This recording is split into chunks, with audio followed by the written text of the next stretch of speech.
Notorious Menendez brothers killed their parents with shotgun blasts as they watched TV in their Beverly Hills mansion in 1989. And they also began to see the mother as some... I couldn't accept the fact that they might be able to find out. I was never going to let them find out. They're old enough to take their own baths and their showers, whatever they were going to... because I was at that age. Kali ini kita akan membahas salah satu kasus pembunuhan keluarga yang menghebohkan Amerika Serikat pada akhir tahun 80-an, yaitu kasus The Menendez Brothers.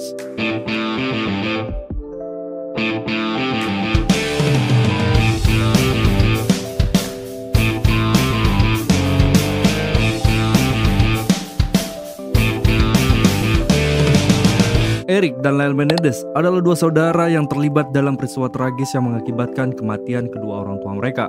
Latar belakang mereka yang dipenuhi trauma masa kecil menjadi faktor penting dalam memahami tindakan yang dilakukan Eric dan Lyle. Dan baru-baru ini, kasus ini kembali menjadi perbincangan setelah rilisnya dokumenter terbaru yang menceritakan tentang kasus ini. Banyak dari penonton yang terkejut dengan detail-detail yang sebelumnya tidak diketahui, dan ada yang merasa bahwa hukuman yang dijatuhkan kepada mereka tidaklah adil. Bahkan sudah ada puluhan ribu orang yang menandatangani petisi untuk membebaskan mereka dengan keyakinan bahwa trauma yang mereka alami tidak sebanding dengan hukuman yang mereka terima. Menariknya, tokoh publik seperti Kim Kardashian juga memberikan perhatian pada kasus ini. Nah, kita akan mencoba untuk membahas kasus ini berdasarkan latar belakang, kronologi, serta pernyataan dari saksi-saksi dan bukti-bukti yang telah ditemukan.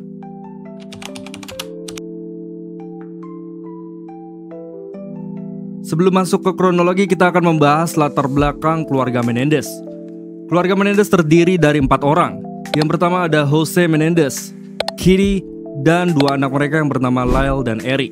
Jose Enrique Menendez lahir di Kuba pada tanggal 6 Mei 1944 dengan latar belakang ekonomi menengah ke atas. Orang tua Jose adalah pemain sepak bola terkenal yang memiliki kantor akuntan sendiri dan seorang perenang yang terpilih untuk menjadi anggota olahraga Hall of Fame di Kuba. Sejak kecil, dia dibesarkan dalam budaya yang menuntut anak laki-laki untuk bersikap agresif dan dominan. Di lingkungan keluarganya, sifat keras dan ketegasan seakan menjadi kewajiban yang harus dimiliki setiap anak laki-laki. Namun situasi di Kuba berubah drastis setelah reformasi pada tahun 1950-an yang memaksa Jose untuk pindah ke Amerika Serikat demi mencari peluang yang lebih baik. Setelah menetap di Amerika Serikat, Jose menunjukkan bakatnya sebagai pelajar yang berprestasi. Ia berhasil mendapatkan beasiswa atletik untuk melanjutkan pendidikan ke salah satu universitas di Illinois. Dan disinilah dia bertemu dengan Mary Louise Kitty Anderson yang lahir di Illinois pada tahun 1941. Kitty tumbuh dalam keluarga yang tidak harmonis. Ayahnya diketahui kerap kali bersikap kasar dan akhirnya meninggalkan keluarga untuk tinggal bersama selingkuhannya. Hal inilah menyebabkan luka emosional yang mendalam bagi Kitty, yang sejak remaja mengalami kesedihan dan cenderung menutup diri dari dunia akibat kejadian ini. Namun, Kitty tidak menyerah pada keadaan. Dia mulai berpartisipasi dalam kontes kecantikan dan berhasil memenangkan beberapa di antaranya, termasuk gelar yang diperoleh pada tahun 1962. Setelah itu, dia melanjutkan pendidikan ke universitas yang sama dengan Jose, di mana mereka berdua bertemu dan saling jatuh cinta. Kitty yang lebih tua dan menjadi kakak tingkat Jose merasa tertarik dengan sosok Jose yang ambisius dan penuh potensi. Meskipun hubungan mereka tidak mendapatkan restu dari keluarga mereka karena usia mereka yang masih sangat muda, Jose yang pada saat itu masih berusia 19 tahun dan Kitty yang masih berusia 22 tahun, mereka memutuskan untuk menikah secara diam-diam pada tahun 1964. Nah, setelah Kitty lulus kuliah, mereka kemudian memutuskan untuk pindah ke New York untuk membangun kehidupan baru mereka. Di New York, Kitty bekerja sebagai buruh, sementara Jose melanjutkan kuliah di bidang akuntansi. Setelah lulus, Jose bekerja serabutan, melakukan berbagai pekerjaan termasuk mencuci piring di salah satu klub. Namun berkat ketekunan dan ambisinya yang tinggi, ia akhirnya berhasil menjadi eksekutif muda yang sukses di industri hiburan. Pada tanggal 10 Januari 1968, pasangan ini dikaruniai anak pertama yang bernama Lyle Menendez, diikuti oleh kelahiran Eric Galen Menendez pada tanggal 27 November 1970. Seiring berkembangnya karir Jose, keluarga mereka mampu pindah ke California, ke kawasan yang dikenal sebagai tempat tinggal para selebriti. Namun di balik citra glamor dan kemewahan, kehidupan keluarga Menendez penuh dengan tekanan. Jose dikenal sangat keras dalam mendidik anak-anaknya. Dia mengatur segalanya, bacaan, pertemanan, bahkan pakaian yang dikenakan oleh anak-anaknya. Pendekatan ini menciptakan lingkungan yang penuh ketegangan dan tekanan, di mana Lyle dan Eric tidak memiliki kebebasan untuk mengekspresikan diri mereka sendiri. Akibat dari tekanan tersebut, kedua anak ini mulai menyimpan emosi dan trauma yang mendalam. Mereka mulai terlibat dalam perilaku menyimpang, termasuk mencuri di rumah teman-teman mereka. Nah, kasus ini akhirnya terungkap, namun berakhir dengan damai karena kekayaan ayah mereka. Nah, Eric yang pada saat itu mengaku bahwa hanya dirinya yang mencuri, kemudian hanya dijatuhkan hukuman pelayanan masyarakat dan diwajibkan untuk mengikuti bimbingan konseling dengan Dr. Jerome Ozil, seorang psikolog yang berpengalaman. Nah, selama sesi konseling yang direkam, Eric jelas menyatakan bahwa perilaku yang keras dan tuntutan orang tuanya membuat dirinya dan Lyle mengalami stres yang signifikan. Pertengkaran antara orang tuanya semakin memperburuk situasi di rumah. Jose diketahui memiliki banyak wanita simpanan, sementara Kidi yang berjuang dengan stres mulai mengandalkan alkohol dan obat-obatan terlarang untuk mengatasi masalahnya. Eric juga mengungkapkan bahwa semua perilaku negatif yang dilakukannya adalah akibat dari tekanan yang dialaminya di rumah. Lyle di sisi lain juga mengalami masalah akademis dan sempat diskors dari Princeton University selama 1 tahun karena kasus plagiasi. Keseluruhan dinamika ini menciptakan gambaran yang rumit tentang kehidupan keluarga Menendez yang pada akhirnya akan berujung pada peristiwa tragis yang mengubah hidup mereka selamanya. Dengan latar belakang yang kompleks ini, kita mulai memahami konteks emosional dan psikologis yang membentuk jalan hidup Eric dan Lyle Menendez. Dan mari kita lanjutkan untuk menggali lebih dalam tentang peristiwa yang membawa mereka ke titik brutal yang mereka lakukan.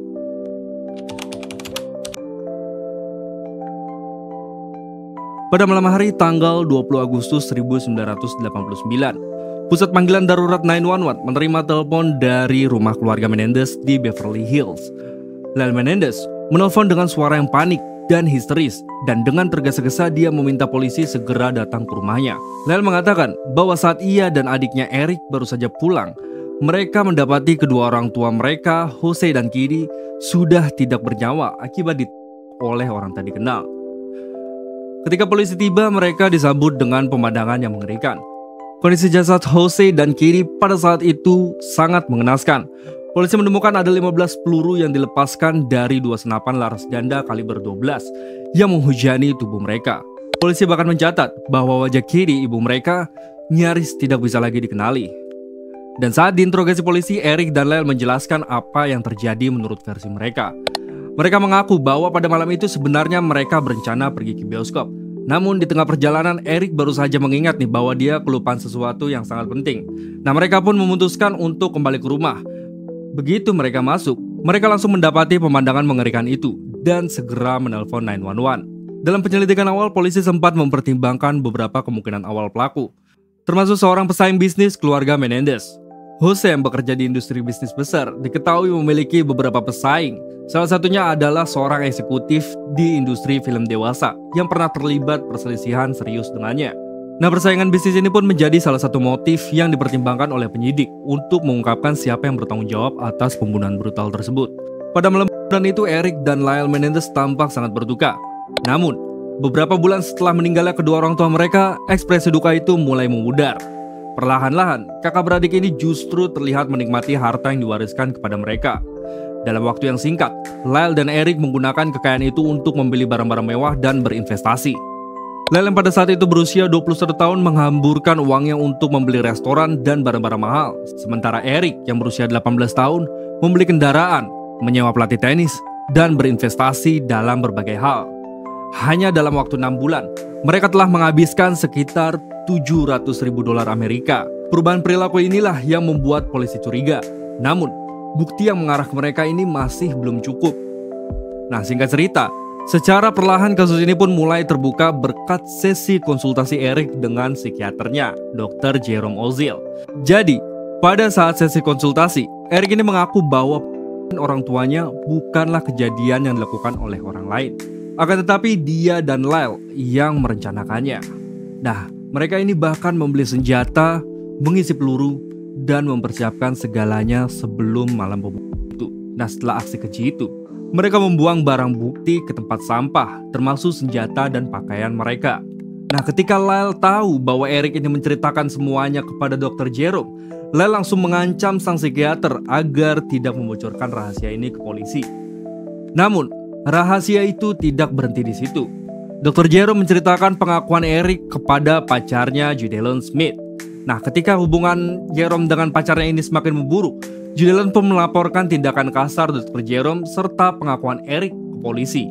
Dan pada akhirnya pada tanggal 8 Maret 1990, polisi datang ke rumah mewah Menendez untuk menangkap Lyle dan Eric. Lyle yang pada saat itu berada di rumah langsung ditahan, sementara Eric yang posisinya berada di Israel segera menyerahkan diri setelah tahu Lyle sudah ditangkap. Namun perjalanan di pengadilan itu nggak selalu mulus. Selama 2 tahun, debat panjang terjadi mengenai apakah rekaman konsultasi Eric dapat digunakan sebagai bukti atau tidak, karena melibatkan hak privasi pasien. Namun pada akhirnya pengadilan memutuskan bahwa 2 dari 3 rekaman konsultasi dapat digunakan sebagai barang bukti. Dan dari rekaman inilah, Lyle dan Eric didakwa atas pembunuhan tingkat pertama. Pada tanggal 20 Juli 1993, persidangan untuk Lyle dan Eric dimulai dan menjadi pusat perhatian publik karena disiarkan langsung di televisi. Di persidangan, Lyle dan Eric ini mengaku bahwa ini sebagai tindakan untuk perlindungan diri.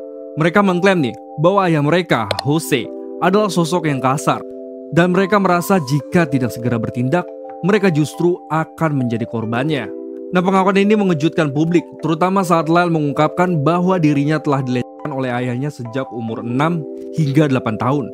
Dan Eric juga mengaku mendapatkan pelecehan sejak umur 6 hingga 18 tahun. Nah, selain itu, banyak pengakuan lain terungkap di persidangan ini.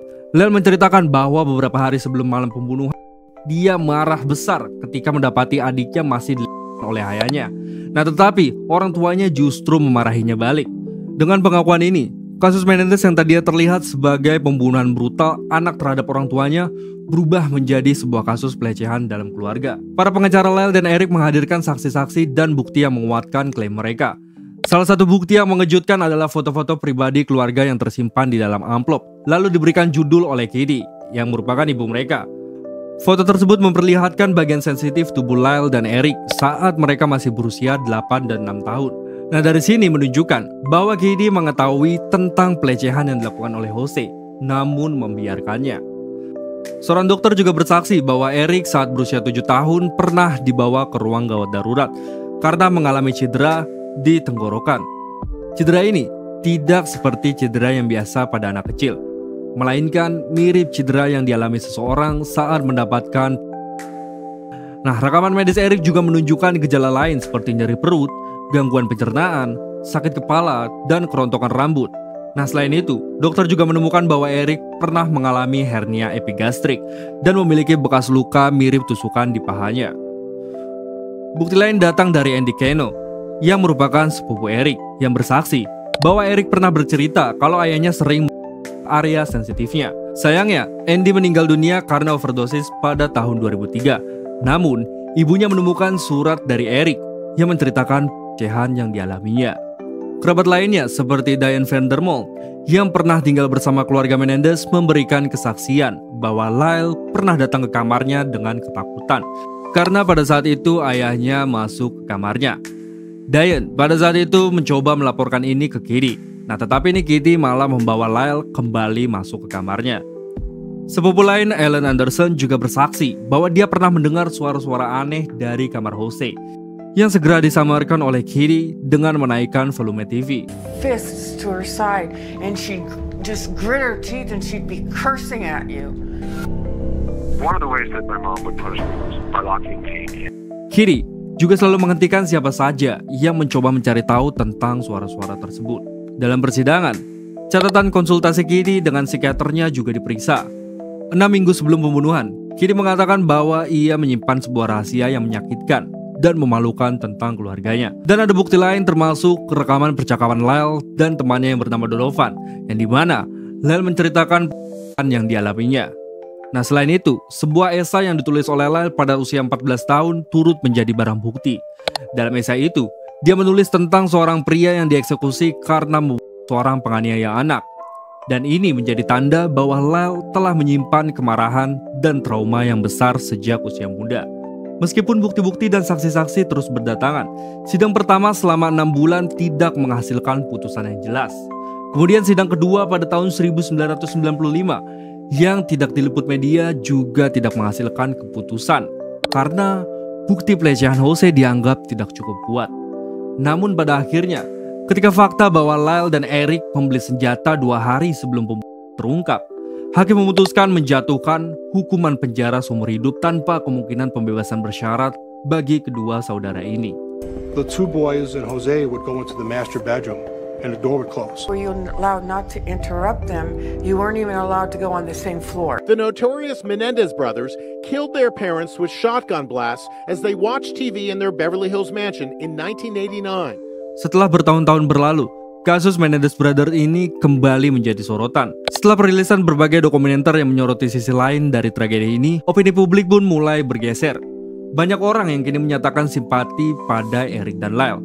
Nah, salah satu tokoh yang angkat bicara adalah Kim Kardashian. Dalam surat eksklusifnya yang ia tuliskan untuk NBC News, Kim Kardashian menyatakan bahwa Eric dan Lyle ini bukanlah monster, melainkan korban dari trauma dan kekerasan. Perubahan pandangan masyarakat ini membuat jaksa wilayah Los Angeles yang bernama George memutuskan untuk meninjau ulang kasus ini. Kantornya kini juga sedang mempertimbangkan 2 faktor baru yang bisa mengubah arah kasus ini, termasuk kesaksian dari Roy Rosello pada tahun 2023. Rosello, mantan anggota boyband Menudo, mengungkapkan bahwa ia juga mengalami pelecehan oleh Jose Menendez ketika bekerja di RCA Records. Pengakuan ini juga menjadi bukti baru yang memungkinkan dapat mencerahkan peristiwa kelam di masa lalu. Rencana sidang terbaru yang akan digelar pada tanggal 26 November di Los Angeles menjadi momen yang sangat dinanti oleh banyak pihak. Apakah bukti dan kesaksian baru ini cukup kuat untuk kembali membuka kasus ini? Mampukah Eric dan Lyle mendapatkan kesempatan kedua setelah sekian lama di penjara? Ataukah mereka akan tetap menjalani sisa hidup mereka dalam tahanan, terpenjara oleh masa lalu yang kelam yang telah membawa mereka sampai ke titik ini? Begitulah perjalanan panjang kasus Menendez Brothers yang penuh dengan lika-liku, dari trauma masa kecil hingga peristiwa tragis yang mengubah hidup mereka. Kini, dengan bukti dan saksi baru, kasus ini mungkin akan membuka lembaran baru. Nah, apakah menurut kalian Eric dan Lyle ini layak mendapatkan pembebasan? Apakah bukti-bukti baru ini cukup kuat untuk mengubah arah kasus? Nah, beritahu pendapat kalian di kolom komentar. Dan jangan lupa untuk like, komen, dan subscribe untuk update terbaru dari kasus-kasus yang menarik lainnya. Terima kasih.